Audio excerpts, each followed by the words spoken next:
učenici 3. razreda dok su učili pjesmicu Čestitka majčici, ujedno su pravili i lijepe buketiće cvijeća koji su ukrašavali flomasterima i drvenim bojcama i trebali da ponesu svojim majkama.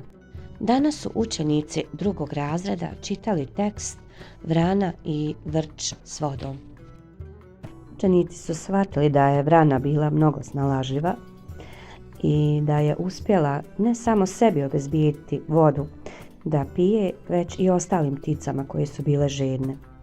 Također su shvatili da je vrana mnogo pametna i pored toga hrabra i odlučna da iskoristi kamenčiće.